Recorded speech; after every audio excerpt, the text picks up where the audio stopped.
একটু বিরক্ত লাগে না? নবী আলাইহিস সালামের মা কখনো বিরক্ত বোধ করেন নাই। এবং জন্মের পরে জন্মের সময় সব নারীদের রক্তক্ষরণ হয়। আমার নবীর জন্মের পরে নবীর মায়ের পেট থেকে কোনো রক্তক্ষরণ হয় না, কোনো নিফাসের রক্ত হয় নাই। বাচ্চাকে মায়ের পেট থেকে নাড়ি কেটে পৃথক করা লাগে। নবী আলাইহিস সালাম নাড়ি কাটা অবস্থায় জন্ম নিয়েছেন। বাচ্চারা একটু বড় হওয়ার পরে ৬-৭ বছরের ভিতরে খাতনা করাইতে হয়। কয় বছরের ভিতরে? ৬ থেকে ৭ বছরের মধ্যে খাতনা। আসলে বয়স কোনো লিমিটেড না, নিয়ম হলো পুত্র সন্তানদেরকে আমাদের মুসলমানদের সুন্নত হলো খাতনা করানো, ইব্রাহিম আলাইহিস সালামের সুন্নত। তা খাতনা করাইতে কোন বয়সে? মানুষের সামনে বাচ্চাটার প্যান্ট খুলতে গেলে, পরনের কাপড় খুলতে গেলে যখন লজ্জা বোধ করে, তার সেই লজ্জার টাইমের ভিতরে তারে খাতনা করাই দিতে হয়। তো লজ্জা বোঝে কোন সময়? 2-3 বছরের লজ্জা বোঝে, 3-4 বছরের লজ্জা বোঝে, 5 থেকে 6-7-এর ভিতরে সে লজ্জা বোঝে। মানুষের সামনে এবার প্যান্ট খুলতে গেলে, আমার ছেলেরা নিয়ে গেছে নদীর ঘাটে গোসল করতে, যে বললাম আব্বু তোমার শুকনো প্যান্টটা খুলিয়ে গোসল করো, সে সময় তার 6-7 বছর বয়স। ওরা আমি খোলার জন্য চেষ্টা করতে চিবিয়ে দূরে যায়, না আমি বলবো না, আনজির মধ্যে ন্যাংটা হবো না। বুঝলাম যে ওর মুসলমানি দেওয়ার বয়স হয়েছে। এই বয়সের মধ্যে মুসলমানি দিতে হয়। যদি মশালা এইটাই হয় যে মানুষের সামনে শরমগা বের করতে যখন লজ্জা পায়, ওই সময় তারা খতনা দিয়ে দিতে হয়, তাহলে আমাদের দেশের বর্তমান ছেলেদেরকে 20-22 বছরও মুসলমানি দেওয়া যায় না। কারণ 5-7 জন গোল হয়ে দাঁড়াইয়ে সেন্টে নিয়ে দাঁড়ায় পেশাব করে, একে অপরের শরমগা দেখে একটুও লজ্জা পায় না। রাস্তার পাশে দাঁড়াইয়ে চেনটানি দিয়ে আশাইল বাগান ভিজে দিচ্ছে, সেচ দিয়ে দিচ্ছে, একটুও লজ্জা পায় না। কাজেই তাদের আর মুসলমানের বয়স এখনো পর্যন্ত হয় না, তাই নাকি? আমার নবীকে কোন দুনিয়ার মানুষের সামনে তার শরমগা খুলবে না, বিদায় আল্লাহ তাআলা তাকে জন্ম থেকেই এটা হেফাজত করেছে। জন্মসূত্রে নবী খাতনা করা অবস্থায় জন্ম নিয়েছেন। যদি কেউ জন্মসূত্রে কোনো বাচ্চা খাতনা অবস্থায় জন্ম নেয়, আমাকে দেশে পিরির সুন্নত হয়েছে। কোনো পিরির কোনো সুন্নত আছে? এটা কার সুন্নাত? নবীর সুন্নাত। নবী এইভাবে জন্ম নিয়েছিলেন, তোমার বাচ্চাটা সেভাবে জন্ম নিয়েছে। এটা বড় ভাগ্যবান সন্তান হতে পারে, একটু শুকর আদায় করি আলহামদুলিল্লাহ। আল্লাহু আকবার। এরপরে ধীরে ধীরে নবী বড় হইলেন। নবী পাক সাল্লাল্লাহু আলাইহি সাল্লাম যখন 3 মাস বয়স, সেই সময় ওই দেশের নারীদের প্রথা ছিল নিজেদের সন্তানদের দুধ নিজেরা খাওয়াইতো না, অন্য মহিলাকে পয়সা দিয়ে তাকে দিয়ে দুধ খাওয়াইতো। তো হুজুরের আব্বা নেই, হুজুরের গার্জিয়ান হুজুরের দাদা সাইবাতুল হামদ আব্দুল মুত্তালিব, হুজুরের চাচা খাজা আবু তালেব তায়েব থেকে, কবিলায় বনি সাদ থেকে, তায়েব থেকে এবছর গিয়েছি আলহামদুলিল্লাহ। হজের পরে উমরায় গিয়েছিলাম, আগে পরে কখনো যাইতে সুযোগ পাইনি। কবিলায় বনি সাদ হালিমা সাদিয়ার বাড়ি দেখতে গেছিলাম। গড়বাড়ি নাই সে জায়গা, কিছু পাথর দিয়ে একটু নমুনা বানায় রাখছে, যেখানে হালিমা সাদিয়ার বাড়ি ছিল ওর পাশেই কবিলায় বনি সাদ আছে, যেই বংশের মেয়ে উনি। তো দুর্বল গরিব মানুষ, একটা দুর্বল উট নিয়ে গেছে, হাঁটতে পারে নাই, উটেরও স্তন শুকিয়ে গেছে, উটের বাচ্চাও তার মায়ের দুধ পায় না। আর হালিমা সাদিও না খাওয়ার কারণে নিজের স্তন শুকিয়ে গেছে, ওনার একটা বাচ্চা আব্দুল্লাহ, সেও দুধ পায় না। এমতো অবস্থায় গেছে মক্কায় একটা বাচ্চাকে কিনে এনে কিছু পয়সার বিনিময়ে তার একটু দুধ খাওয়াবে। হালিমার এই শারীরিক অবস্থা দেখা কোনো পয়সাওয়ালার বা ধনী মানুষ যারা, তারা কেউ নারে বাচ্চা দেয়নি, কেউ নাকে বাচ্চা দেয়নি, একেবারে খালি হাত। অন্যরা সবাই ধনী গণী দেখে নিয়ে গেছে। আল্লাহু আকবার। আর হালিমাকে কেউ দেয় নেই। লাস্টে হালিমা তার স্বামীকে বলতেছে, একেবারে খালি হাতে চলে যাওয়াটা অপমানই মনে হচ্ছে, আর ওই বাচ্চাটাও এতিম বলে তারও কেউ নেই পয়সা দিতে পারবে না, আমরাও যে অবস্থা বাচ্চাটারও সে অবস্থা, এই অভাবের মধ্যে ওইটি নিয়ে যাই কেমন হয়? স্বামী একমত হলেন, ঠিক আছে নিয়ে যাও, ওইটি নিয়ে চলো। সেই বাচ্চাটা মোহাম্মদুর রাসূলুল্লাহকে খাজা আব্দুল মুত্তালিবের সাথে কন্ট্যাক্ট করে নিয়ে রওনা দিছে, নিয়ে মানে কোলে নেছে। কোলে নেওয়ার সাথে সাথে হালিমার শুকনো দেহের ভিতরে, তার শুকনো স্তনের ভিতরে একেবারে থম ধরে দুধে ভরপুর হয়ে গেছে। বাচ্চাও খাইছে, নিজের বাচ্চাও খাইছে আব্দুল্লাহ, আর নবী পাকও পেট পুরে দুধ পান করছেন। এর আগে 3 রাত পর্যন্ত আব্দুল্লাহ ঘুমোয় না দুধের অভাবে। উটের বাচ্চাটা ছটফট করতেছে দুধের অভাবে, উটের স্তনে দুধ নাই। হালিমা দুধ খাইলেই তো তার দুধ হবে। এখন হালিমা দুধ খাবে কোন জায়গা থেকে? সেই শুকনো স্তনওয়ালা উটটার থন সম্পূর্ণ দুধে ভরপুর হয়ে গেছে। উটের বাচ্চাও খাইছে, দোয়াইয়ে উন্ডাও খাইছে, আরামসে ঘুমাইছে। যেই উটটা হাঁটতে শক্তি পায় না, সেই উটের পিঠে সওয়ার হয়ে 3 জনে রওনা দিছে। শক্তিশালী সব উটকে পিছে ফেলাইয়া আমার নবীর উট সবচাইতে আগে চলে গেছে। 3 মাসে বাচ্চাকে নিয়ে চলে গেছে। যখন 2 বছর পুড়িয়ে গেছে, দুধ খাওয়ানোর মেয়াদ শেষ, এরপরে নিয়ে আসছে হালিমা আবার আমেনার কাছে, এনে বলতেছে, মা এই যে আপনার বাচ্চা। তা আমেনা বলতেছেন, বাচ্চাদেরকে মূল আদর্শ সামাজিকতা যদি শিখাইতে হয়, তাহলে মূল আদর্শ আর সামাজিকতা আছে গ্রাম অঞ্চলে। শহরে 12 বেজালি মানুষ, শহরে 12 দেশের মানুষ, এ জায়গায় মূল আদর্শ খুঁজে পাওয়া যায় না। আদর্শ আসল ভাষা গ্রাম অঞ্চলে, মূল আদর্শ গ্রামে। কাজেই বাচ্চাটাকে আরো কয়দিন রাখেন, আরো কিছুদিন রাখলেন। 4 বছর যখন রাখছে, 4 বছরের ভিতরে ফাঁকে একবার আব্দুল্লাহ আর হুজুর দুইজন পাশে এক জায়গায় খেলাধুলা করতে গেছে। হালিমার ঘরের থেকে বেরোইয়া আমি সে জায়গাটাও দেখে আসছি আলহামদুলিল্লাহ। যে জায়গায় হুজুর আলাইহিস সালাম খেলাধুলা করতে গিয়েছিলেন, হঠাৎ করে দুইজন লোক আইসা, জিব্রাইল আর মিকাইল, মানুষের রূপ ধারণ করে, তসতুম মিনাজ যাহাব মুলাবাতুম মিনান নূর মিনাস সালজ, বরফওয়ালা নূরের পানি একটা পাত্রে, স্বর্ণের একটা পাত্রে আইনা রাইখা নবী আলাইহিস সালামকে ধরে চিৎ করে শোয়াইয়া হলকুম থেকে নাভি পর্যন্ত ফেরি ফেলাইছে। এই ফাড়া দেখা আব্দুল্লাহ দৌড়ে চলে গেছে মার্গো। মা, দুইটা লোক আইসা আমার বাইরে বুক পড়ি ফেলাইছে, আমার বাইরে ফেলাই দিল। হালিমা আর তার স্বামী দুইজন পাগলের মতো দৌড়ে গেছে, যে দেখে যে নবী আলাইহিস সালাম পড়ে আছে। এর ভিতরে কাজ সারি চলে গেছে, অপারেশন হয়ে গেছে। বুক ফাইড়া কলিজা বের করে, হাড় লাঞ্চ বের করে, ওই পানি ঠান্ডা পানির মধ্যে ভিজাইয়া ভালো করে নাড়াচাড়া করে, সুন্দর করে ধুয়ে মুছে পরিষ্কার করে, কলিজার ভিতরে আরেকটা অপারেশন করছে। তার ভিতরে ছোট্ট একটা রক্তের টুকরা ছিল, ওইটারে বের করে ফেলেছে। এইটা হলো নফস। এই রক্তের টুকরাটা নফসকে বের করে দিয়ে পরিষ্কার করে ভিতরে সেট করে দিয়ে বুকটারে ডলা দিছে, সুন্দর করে সে আগের মতো হয়ে গেছে। হুজুর উঠে চুপ করে বসে আছেন। হালিমা এসে, বাপ কি হয়েছে আব্বু, তোমার কি হয়েছে? তো কাজে আমি তো দেখলাম দুইটা লোক আসলেন, এরপরে কি হয়েছে আমি তা কইতে পারি না। দেখে যে বুকের এখানে একটা দাগের মতো আছে। যা বলছে আব্দুল্লাহ তাই। 3 মাসের বাচ্চার ভিতরে কোনো ইনসাফি মিজাজ হতে পারে, কোনো যোগ্যতা হতে পারে? 3 মাসের বাচ্চা বিচার ন্যায় বিচার বোঝে? আল্লাহ পাক রব্বুল আলামিন নবী পাককে জন্মসূত্রে এমন একটা চরিত্র দিয়ে তৈরি করেছেন, যার জন্মের পর থেকে কখনো এই চরিত্রের ভিতরে কেউ তিল পরিমাণ দাগ দেওয়ার সুযোগ নেই। আল্লাহ পাক বলেন, ওয়া ইন্নাকা লাআলা খুলুকিন আযীম, আপনাকে জন্মসূত্রে সর্বোত্তম চরিত্রের অধিকারী করে বানাইছি। জন্মসূত্রে আপনি ন্যায় বিচারক, জন্মসূত্রে আপনি আখলাকি, জন্মসূত্রে আপনি শিষ্টাচারওয়ালা, জন্মসূত্রে সর্বোত্তম চরিত্রের অধিকারী। 3 মাসে বাচ্চা আমেনার ঘরে যাইয়া কখনো আমেনার 2টা স্তনের দুধ খেয়ে সাবাল করে দেয় নাই। নবী তো ইচ্ছা করলে করতে পারতেন, আমার দাদা টাকা দেবে, আমি কেন একটা দুধ পান করব? 2টা দুধ পেট ভরে খেয়ে থাকলে তার ছেলে খাবে, নইলে খাবে না, আমি তো টাকার বিনিময়ে খাবো। আমার নবী ইনসাফি মিজাজে কখনো হালিমার 2টা স্তন খান নাই, সর্বদা একটা স্তন খেয়েছেন। এবং তা কোন স্তন খেয়েছেন? যতদিন দুধ পান করেছেন ততদিন ডান স্তনের দুধ পান করেছেন, কখনো বাম স্তনে চাটা দেয় নাই। বাম স্তনের দুধ হারাম তা না, কিন্তু নবী পাকদের ডানপন্থী নবী, ডানওয়ালাদের নবী, ডানকে নবী ভালোবাসেন। এর প্রমাণ জন্মের পর থেকে প্রমাণ করানোর জন্য আল্লাহ পাক নবী পাকের স্বভাব দিয়েছে, জীবন ভরে ডান স্তনের দুধ খেয়েছেন, যতদিন দুধ খাইছেন। আর আব্দুল্লাহ বাম পাশেরটা খাইতেন। আল্লাহু আকবার। আমার এই নবীর চরিত্র সম্পর্কে জন্ম থেকে নিয়ে 40 বছর পর্যন্ত যে আখলাক, এই আখলাকের নাম হলো, এই স্বভাবের নাম হলো আরবিতে কয় আখলাক। এটার নাম কি? আখলাক। আর আখলাক মানে একটু বোঝেন, প্রত্যেকটা মানুষেরই জন্মসূত্রে একটা আখলাক আছে। শুধু মানুষটা, সব প্রাণীরও আছে। প্রত্যেক প্রাণীরও জন্মসূত্রে আখলাক আছে। জন্মসূত্রে যে স্বভাবটা নিয়ে আসে এর নাম আখলাক। খিলকাত মানে জন্ম, জন্মসূত্রে স্বভাবের নাম হলো আখলাক। যেমন এদিক তাকান, মুরগির বাচ্চা ডিমিতে বেরোয়, মুরগির বাচ্চা ডিমিতে বেরোয় না? ডিমিতে বেরোইয়া ওর দুধ খাতি হবে না খুদ খাতি হবে, এর কোন স্কুলে পড়ানো লাগে? পড়ানো লাগে? সব মুরগির বাচ্চা জন্মের পরে 3 মাস দুধ খায় না? কথা কয় না? কি খায়? খুদ খায়। তো খুদ কিভাবে খাতি হবে ও মুরগির বাচ্চার কোন কেজি স্কুলিতে শিখিয়ে দিছে? মুরগির বাচ্চার যে খুদ খাইতে হবে এটা তারা কে শিখায়? আল্লাহ শিখায়। বলবেন যে বাড়ির মুরগিতে তার মা শিখিয়ে দেয়? হ্যাঁ, বাড়ির মুরগি তার মা শিখাই দেয় বাচ্চারা এইভাবে খুদ খাইতে হয়। বাড়ির মুরগিতে তার মা বাচ্চারা শিখাই দিল, কিন্তু পোল্ট্রি মুরগির মার নাম কি? তাকে কি মা আছে? কিন্তু তারা খায় কি খায় না? বরং শিখেছে বেশি খায়। এই খাওয়া শিখাইতেছে কে? যেই আল্লাহ শিখাইতেছে। এইটা হলো জন্মসূত্রে স্বভাবের নাম আখলাক। সব প্রাণী, স্তনপায়ী বা প্রাণীরা, তারা মায়ের স্তন থেকে দুধ খায়। বুকের ভিতরে নরম একটা বান গেলে চুষা শুরু করে, এটা ঠিক আছে। ছাগলের বাচ্চা জন্মের পরেও মায়ের স্তন মুখে দিলে সে চাটে, কিন্তু চাটার ফাঁকে স্তনের মুখ দিয়ে ধাক্কা দেয়, দেয় কি দেয় না? এই ধাক্কা সে দিল কিনা? এই যে ধাক্কা দেয়, এটা হলো তার আখলাক, এটাই তার স্বভাব। মানুষের বাচ্চা দেখবেন দুধ খায়, এক স্তন মুখে দিয়ে চাটে, ওই বাচ্চাটা মার আর এক দুধের বুটা এরকম নাড়াচাড়া হতে তালে থাকে। ওই বুটা নাড়াচাড়া দিলে ওই বুটার ভিতরে দুধ আসে, এলো পানায়। এটাই সিস্টেম, এটা আখলাক, এটা ওরা শিয়ে দেওয়া লাগে না, ঠিক না? এইরকম আখলাকগত দিক দিয়ে যদি বিবেচনা করেন, তাহলে আমার নবীর আখলাকের চাইতে জগতে আর শ্রেষ্ঠ আখলাক ওলা কেউ হইতে পারে?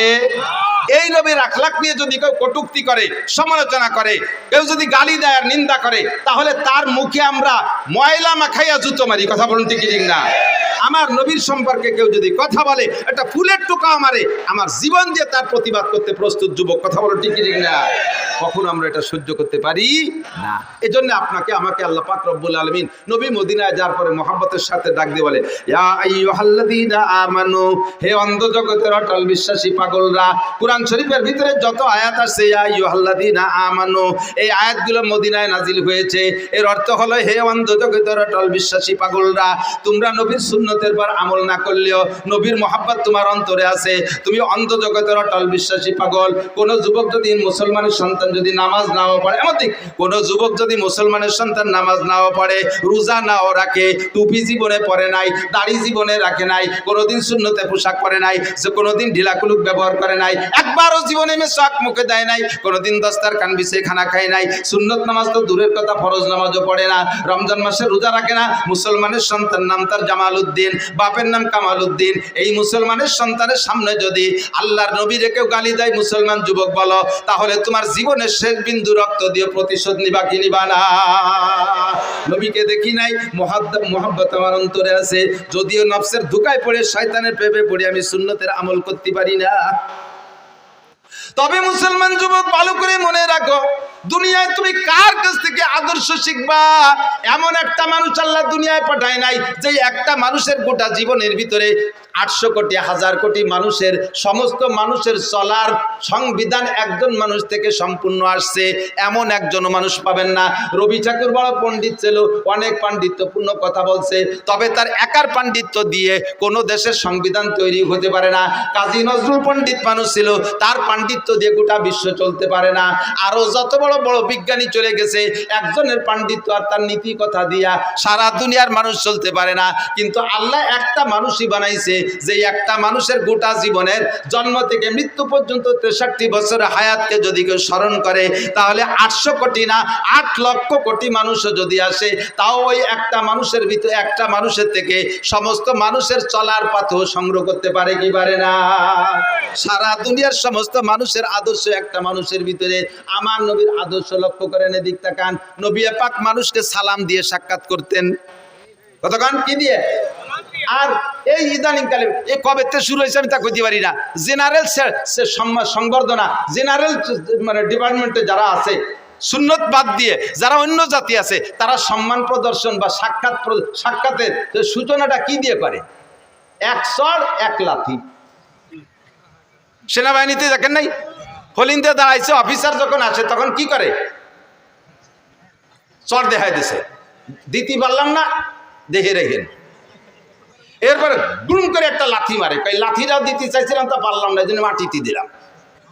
1 চড় 1 লাথিতে সম্মান প্রদর্শন, সাক্ষাৎ, এটা কোন আদর্শ হতে পারে? আমার নবীর আদর্শ আফসুস সালাম। সাক্ষাৎ হবে কি দিয়া? জোরে বলেন কি দিয়া? আরে কন্যা কি দিয়া? সালাম হবে, ক্লিয়ার সালাম। বলেন আসসালামু আলাইকুম ওয়া রাহমাতুল্লাহি ওয়া বারাকাতুহু। আমার নবী সালাম দিয়ে, কি সুন্দর কথা না? আপনিও উত্তর দিচ্ছেন ওয়া আলাইকুম আসসালাম ওয়া রাহমাতুল্লাহি ওয়া বারাকাতুহু। সেম একই কথা, একটু উল্টো ভাবে বলছেন, তরজমা একই। আপনার উপরে আল্লাহর পক্ষ থেকে শান্তি, রহমত আর বরকত নাজিল হোক। বলেন না সুবহানাল্লাহ? আমিও বলছি, আপনিও বলছেন। হুজুর বলেন আফসুস সালাম, বাপে ছেলেরে সালাম দাও, স্বামী স্ত্রীকে সালাম দাও, স্ত্রী স্বামীকে সালাম দাও, সন্তানরা আব্বারে সালাম দাও, দাদায় নাতিরে সালাম দাও, নানায় নাতিরে সালাম দাও, উস্তাদ ছাত্ররে সালাম দাও, ছাত্র উস্তাদে সালাম দাও, চাচায় ভাতিজাকে সালাম দাও, সবাই সালামের প্রচলন দাও। তার মানে দোয়ার প্রচলন দাও। এত মানুষ যদি একে অপরকে দোয়া করে, আসমান থেকে রহমত আর বরকত নাজিল হইতে বাধ্য। পদ্ধতিটা কত সুন্দর না? এরপরে আসেন একটু সাক্ষাতের, একটু মুসাফা করেন, হাতে হাত মিলিয়ে সুন্দর করে একটা জাকি দেন। আমার নবীর আদর্শ, হাতে হাত দিয়ে মুসাফা করে হাতে জাকি দিলে নবী বলেন হাতের থেকে সমস্ত সগীরা গুনাহ ঝরে পড়ে যায়। জাকিটা মাইকে যুগে দেবেন, আবার বেকায়দা জাকি দেবেন না। পাগলা 7 ফুটে জুয়ন একটা আমার মতো দুর্বল মৌলবীরা যদি হাত ধরেন খোট টান দেয়, তাহলে গোড়াইতে খুলিয়ে যাবে না? সিস্টেম না। হালকা করে এমন জোরে দেবেন না যে হাতের আঙ্গুলগুলো কড়কড় করে ভেঙে যায়। সুন্দর করে ভদ্রতার সাথে। আবার অনেকে মুসাফা করে এরকম আঙ্গুলের মাথায় দিয়ে, এটা মুসাফা হয়নি। দুইজনের বৃদ্ধাঙ্গুলের গোড়া এক জায়গায় মিশে যাবে, এভাবে সুন্দর করে হালকা করে একটু মৃদু চাপও দেবেন, হালকা একটা জাকি দেবেন মহব্বতের সাথে। সবচেয়ে সুন্দর 2 হাত দিয়ে করা। আপনারও 2 হাত, তারও 2 হাত। আর করোনার পরে তো মুসাফা হয়ে গেছে বক্সিন, দেখছেন না? বক্সিন দিয়ে মুসাফা হয়, বক্সিন হাতে না দিয়ে না হে দেওয়া উচিত। হাতের মধ্যে করোনা ঢুকছে, শয়তানি যত আইসে গেল না কয়ে পারি না। করোনার সময় সুয়াইসে বানাইছে করোনারে, একজনের সাথে একজন কথা বলতে গেলে দূরত্ব বজায় রাখতে হবে। মুখের শ্বাস আর একজনের মুখের ভিতরে চলে গেলে তার ভিতরে নাকি করোনা চলে যায়। আল্লাহর রহমতে করোনার বছর প্রত্যেক দিন আমাদের মাহফিল ছিল, একই মাইকে ৫-৬ জন বক্তা আমরা ওয়াজ করে গেছি। আমি কথা বলতেছি, হালকা হালকা থুকও ছিটতেছে, ওর মধ্যে যাচ্ছে, শ্বাস যাচ্ছে। আমার পরে আর একজন আসতেছে, প্রায় ৫০০ বক্তার সাথে করোনা সিজনে ওয়াজ করলাম, এর একজনের কি করোনা ছিল না? তো ওর মধ্যে তো আমার নাহের মধ্যে করোনা গেল না। এত করোনা আসে কোন জায়গাতে? সম্পূর্ণ মিথ্যে কথা। স্কুল কলেজ ইউনিভার্সিটি সব বন্ধ করে দিয়েছিল, কেজি কিন্ডারগার্টেন সব বন্ধ, আমাদের মাদ্রাসাগুলো খোলা ছিল।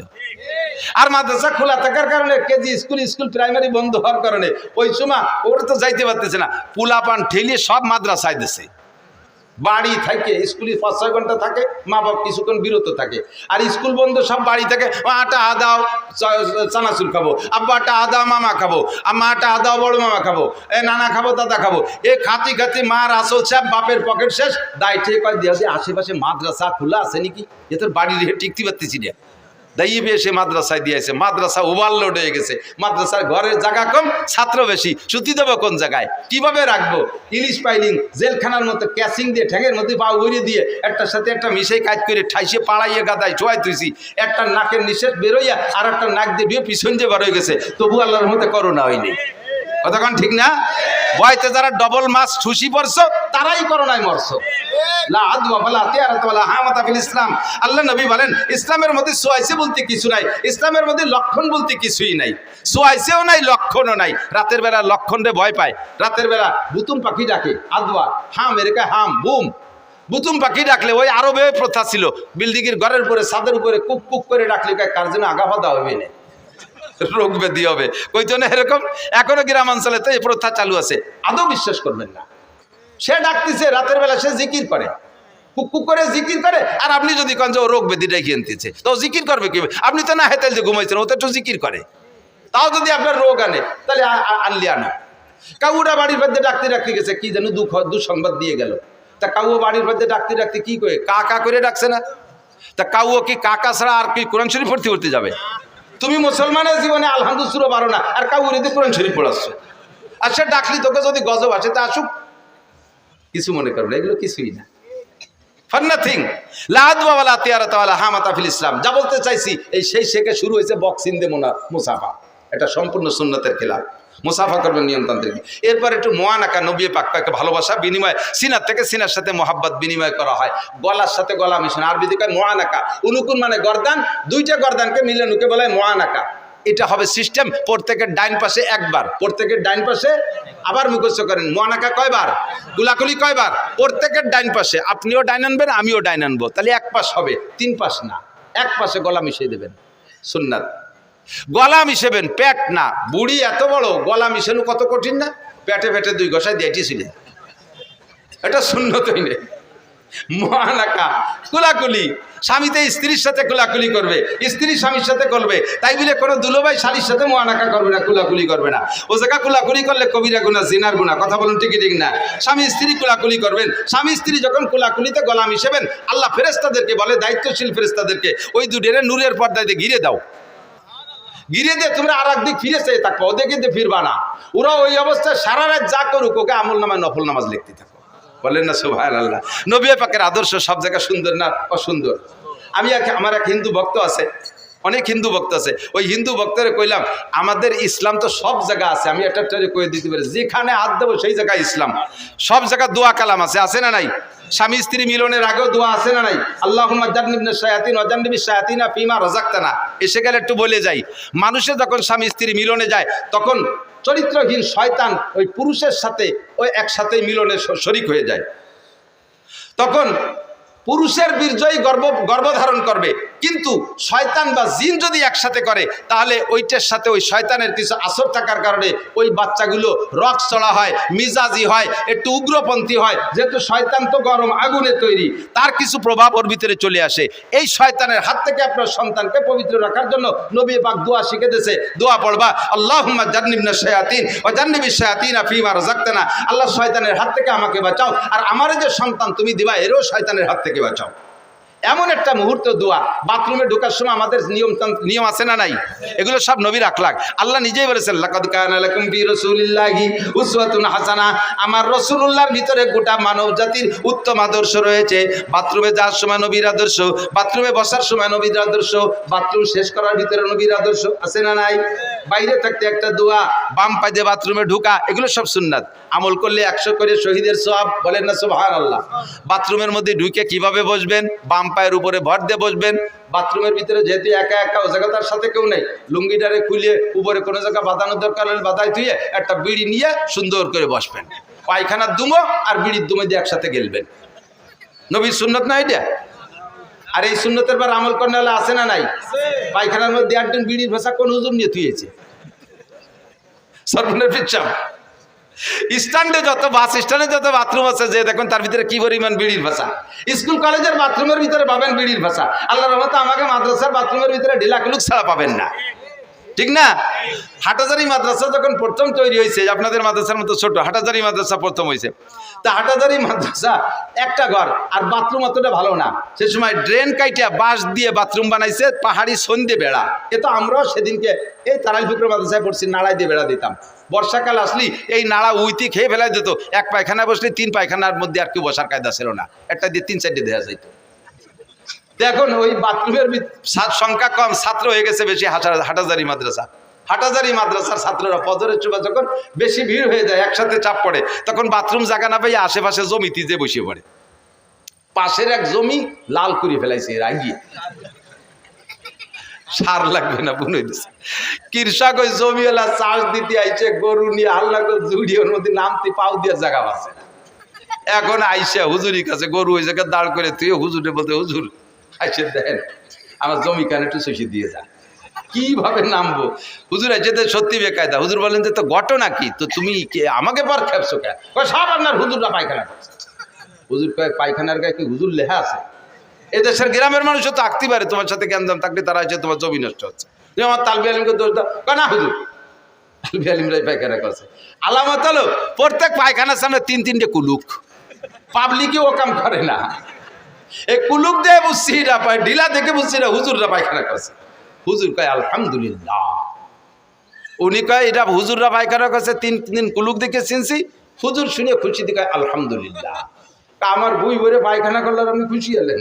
বাজারে পাগল, তোর পায়খানা সব আমি সাফ করে দেবো, লাস্টে জমি আমি চষে দেবো। আমি যে উদ্দেশ্যে মাদ্রাসা করছি সেই উদ্দেশ্যের একটা বাস্তবায়ন ওখানে হয়েছে। নবীর সুন্নতের পাবন্দি করে। আমার তালবি আলিমকে ঢিলাকুলুকের প্রশিক্ষণ দিছি, তারা যে ঢিলাকুলুক করে, আলেম তালবি আলিম তো ওরকমই হতে হবে, তার পায়খানা দেখে দিঘা বোঝা যায় যে এটা হুজুরির পায়খানা।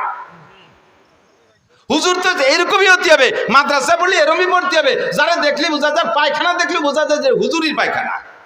তা আমার তালবি আলিমদের পায়খানা দিকে যখন বুঝে ফেলাইছিস এটা হুজুরির পায়খানা ঢিলা আছে, এটা আমার শকরের বিষয়। আমি যে উদ্দেশ্যে মাদ্রাসা করছি সেটা আমার পূর্ণ হয়ে গেছে, এজন্যই শকর আদায় করি আলহামদুলিল্লাহ। তোর পায়খানা সব আমি সাফ করে দেবো, আমি চষে দেবো, চিনতে পারিস না। ভদ্রলোক কয় হুজুর আমার বুইও চষা লাগবে না, আমার এই বুইরও দরকার নাই, ও জমি আপনারে দান করে দিলাম মাদ্রাসায়। আল্লাহু আকবার। বুজুরগানে দিনের প্রত্যেক কথার ভিতরে আল্লাহ তাআলা বরকত রেখেছে, কথা বলেন ঠিক না? লাকাদ কানা লাকুম ফি রাসূলিল্লাহি উসওয়াতুন হাসানা। বাথরুমের ভিতরে যাইয়া বিড়ি খাবেন না, কুত্তয়োগিন না রে। মানুষে দাঁড়ায় দাঁড়ায় পেশাব করে আর বিড়ি খায়, পায়খানায় বসে বিড়ি খায়। বিড়ি খায়, খায় কি খায় না? কুত্তয় আল্লাহরে কয় যে আল্লাহ তুমি যে বলো মানুষ বলে আশরাফুল মখলুকাত, আমরা কুত্তরা বড় নিকৃষ্ট। আমার বংশ, কুত্তর বংশের ভিতরে একটা কুত্তরে তুমি দেখাতে পারবা যে খাতি বসে আগে আর আঁকতি বসে খায়?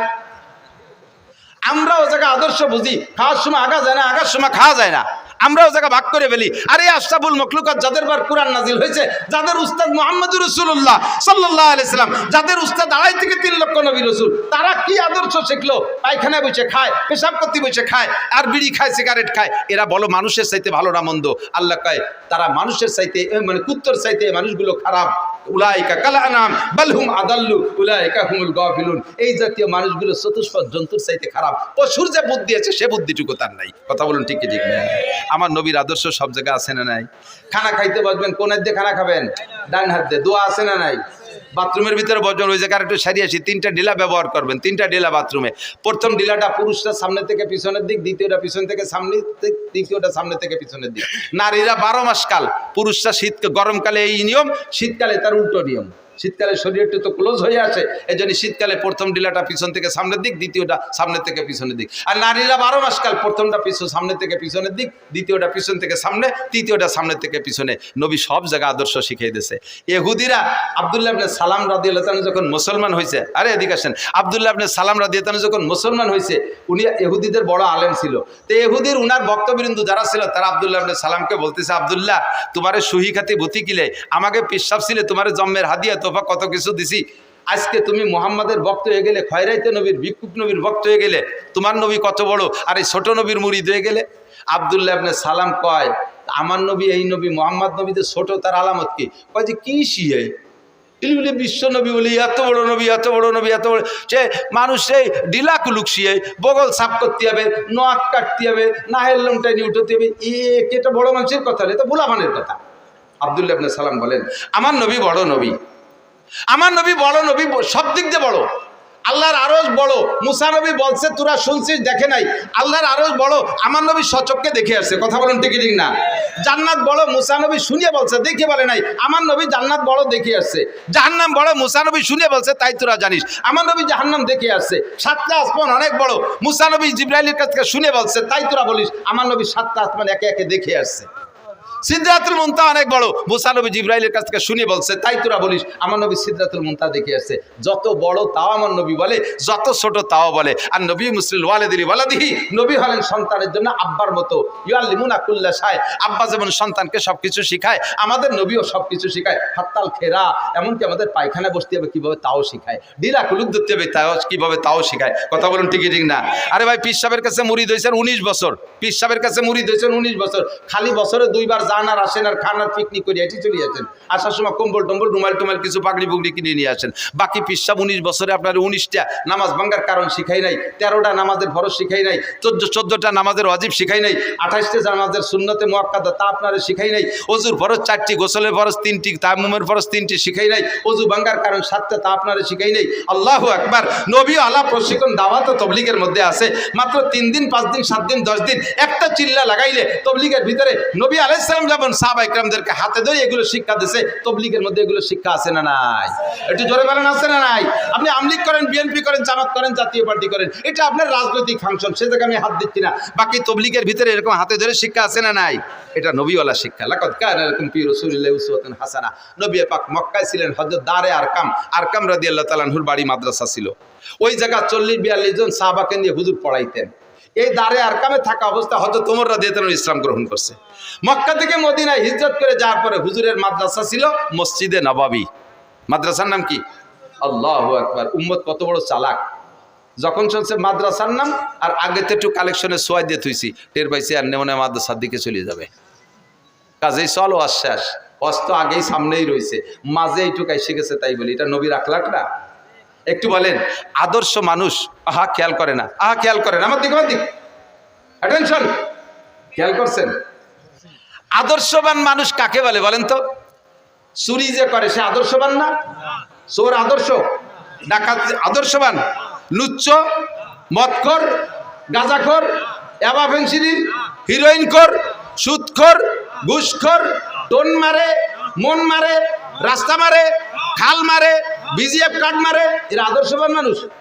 দেশের টাকা বস্তা বইরে বইরে নিয়ে কানাডারে বিল্ডিং বানায় দেয়। সোকালারা ভাত পায় না কানাডারে, কানাডা আছে না, দেশের নাম Canada, Canada, crore crore Canada. বাংলাদেশের সোকালাকে টাকা নিয়ে কানাডা বিল্ডিং বানায়, এ কাজ কি ভালো না মন্দ? এটা মন্দ না ভালো? এই কাম যারা করছে তারা আদর্শ মানুষ না অনাদর্শের মানুষ? সব অনাদর্শবান মানুষ। কথা বলুন ঠিক ঠিক না? এই দোষগুলো মুক্ত যে মানুষগুলো, সেই মানুষগুলো আদর্শবান মানুষ, ঠিক তো? কথা কয় না? আল্লাহর কসম দিয়ে বলবো, এই দোষের একটা দোষও আমাদের মাদ্রাসার কোরআন পড়নেওয়ালা আলেম তালেম দেয়াল বিলিম ছাত্রদের মধ্যে পাবেন না। ঠিক না? যারা এই বড় বড় মোটা মোটা তাকে মারিয়ে গেছে তারা কোন মাদ্রাসার ছাত্র? হাটাজারি, পটিয়া, বাবুনগর, জিরি, নাজিরাট, লালবাগ, ফরিদাবাদ, মালিবাগ, যাত্রাবাড়ি, গহরডাঙ্গা, শামসুল উলুম, কাসেমুল উলুম, দারুল উলুম, তারাইল বুকরা, খুলনা দারুল উলুম, দেওবান, নিউটাউন, করাচি, এরা কোন মাদ্রাসার ছাত্ররা এই সব আকামগুলো করছে যারা তারা করছে। আমি সে শিক্ষার সমালোচনা করতেছি না, ওই জায়গায় শিক্ষিত হইয়া ওই বিশ্ববিদ্যালয় পড়ে আমার গোপালগঞ্জের বর্তমান ডিসি বিসিএস পাস করে চাকরিতে জয়েন্টের আগে পাকিস্তান 3 চিল্লা দিছে। কয়েকদিন আগে ডিসি স্যারের বাড়ি আমাদের 10 জন হুজুরের বাসায় দাওয়াত খাওয়াইছে, দস্তারখান বিছে খানা খাওয়াইছে। এত বড় সুন্নতি দাড়ি। ফজরের নামাজ পড়ে আপনাদের মহারাজপুর মসজিদ মাদ্রাসার মসজিদে একদিন এসে ফজরের নামাজ পড়ছে। যে লোকটা গোপালগঞ্জ থেকে গাড়ি চালায়